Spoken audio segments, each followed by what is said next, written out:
Direto ao ponto. A chamada é boa, hein? Gustavo Bozetti, ele que é diretor da Fundação Napoli Rio e do Mastermind do Rio Grande do Sul.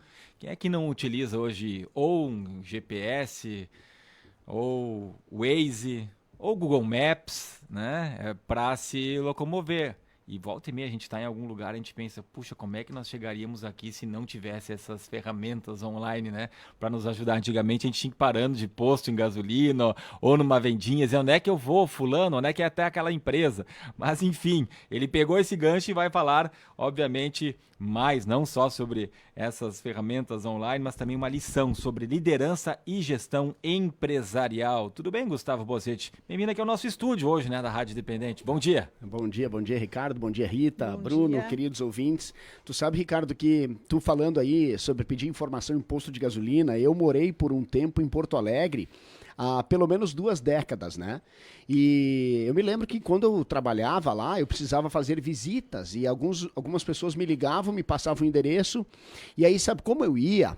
Eu pegava a lista telefônica, aquela das páginas amarelas, todas as listas telefônicas tinham mapas da cidade nas últimas páginas lá, e aí eu localizava o endereço na lista telefônica e pegava o carro, daí eu ia por etapas, né? Eu chegava lá, chegava na avenida ou no bairro, daí depois eu procurava a rua, daí depois eu ia procurando os números para saber se era o número par ou número ímpar, para saber em qual lado da rua seria. E em Porto Alegre, tudo grande, né?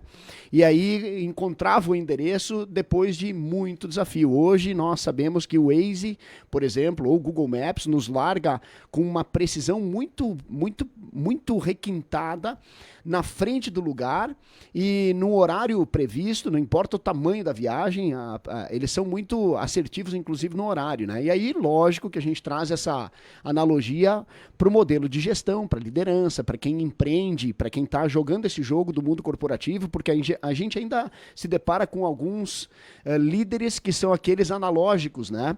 Da época da lista telefônica e do mapa impresso, né? Ou dos mapas da 4 rodas, né?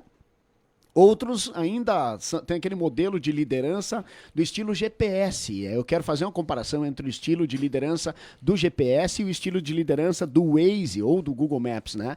O GPS, ele trouxe grandes soluções na época, porque ele também nos largava no endereço adequado. Mas os mapas eram estáticos, né? E o que isso tem a ver com liderança? Tem muitos líderes que podem, metaforicamente, né? Lógico que isso aqui é uma analogia com a realidade, né?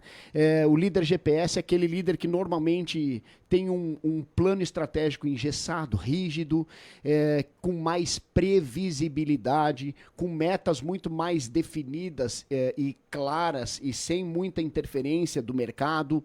E tem alguns pontos importantes, porque às vezes esse líder mais engessado, numa situação adversa, ele tira vantagens, né? Ele não questiona muita coisa. Tem que fazer isso aí pronto, né? Em especial esse líder que cuida mais das cadeias, das faixas operacionais, que não precisam contar tanto com a interferência, com a colaboração dos colegas, né? E também tem, em contrapartida, o líder Waze, né? O líder Waze é esse que é mais flexível, é esse que enxerga a realidade do cenário o tempo todo, ele tem as informações sempre muito precisas e muito atualizadas. Ele exige e ele conta com a colaboração de todo mundo para que as informações cheguem até ele, para que ele possa ir atualizando o mapa, né? Readequando a rota, corrigindo a rota. Ele também tem a proatividade de escolher qual é o melhor caminho. Nem sempre o caminho mais curto é o melhor caminho. Às vezes o caminho mais curto tem um engarrafamento, nós precisamos fazer um desvio um pouco mais longo, mas ele nos entrega em mais agilidade um resultado. E ele está sempre disposto a inovar. Então, quais são os desafios do líder GPS? Por exemplo, aqui eu estou fazendo uma comparação entre o líder GPS e o líder Waze, esquecendo aquele líder analógico do mapa lá atrás, né? Mas não tem esse também, hein? Tem, meu Deus. A gente encontra Antes do bastante GPS. de antes do GPS, tem. Mas esses a gente entende que o líder analógico, a tendência é que ele fique com os dias contados, esteja com os dias contados, né? Por quê?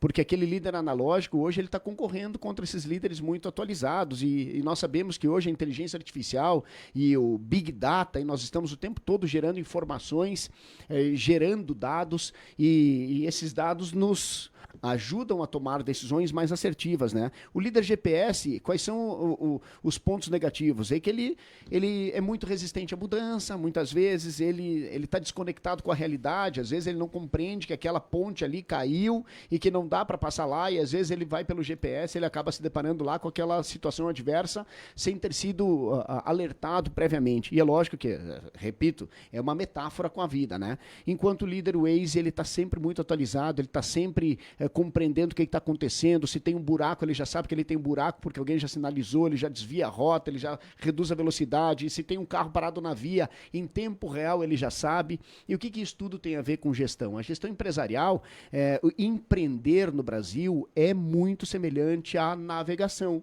porque nós sempre temos um ponto de partida e um ponto de chegada, nós sempre temos algo que nós precisamos fazer para entregar um resultado satisfatório. Quando nós recebemos alguma solicitação de um cliente, nós temos que definir o que nós queremos entregar e ver qual é o melhor caminho para fazer essa entrega.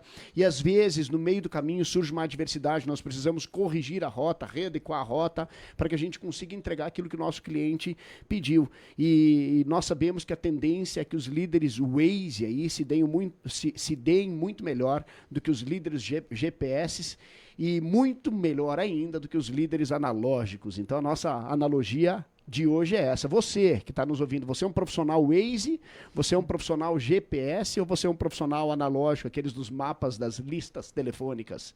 Pense sobre isso, né? Eu fiquei pensando enquanto tu estava falando, Gustavo. Claro, está falando mais nos líderes, né? Mas eu estava pensando na empresa como um todo, nos funcionários, enfim, nos colaboradores, né?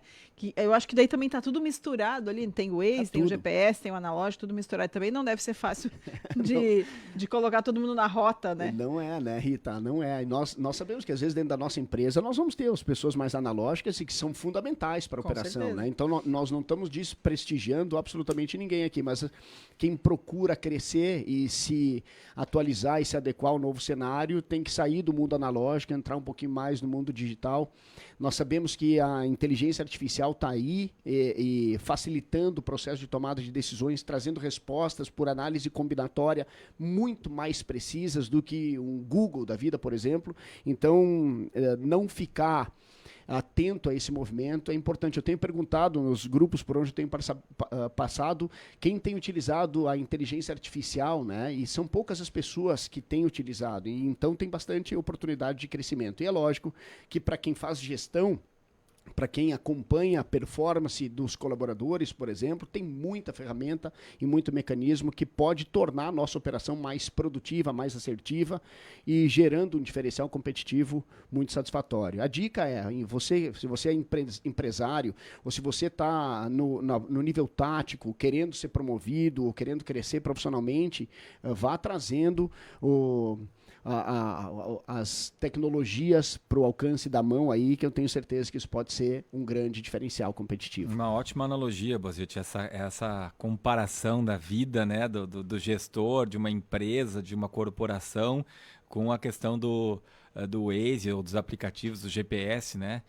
Porque o que eu diria que é fundamental tu vai chegar num determinado local, e caiu a ponte. Agora, há um tempo atrás, a gente falaria isso também como uma metáfora, porque não era algo normal, né? Agora é normal a gente ir para vários pontos, não só na região, mas no Rio Grande do Sul, e não ter uma ponte lá.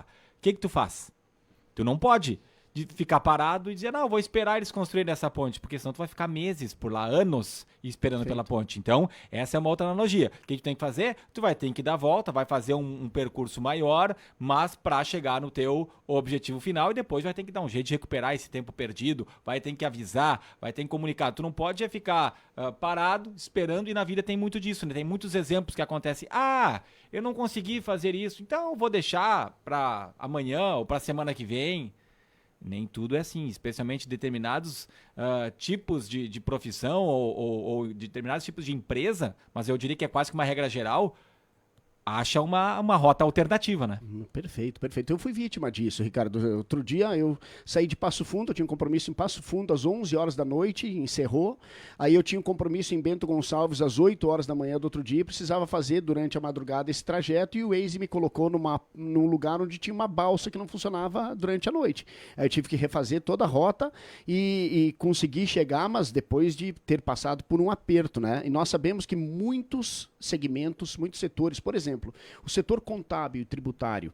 Nós estamos diante de uma reforma tributária que vai começar em 2025. As empresas, os escritórios de contabilidade que não estiverem adequados a essa nova tecnologia tendem a ser ultrapassados.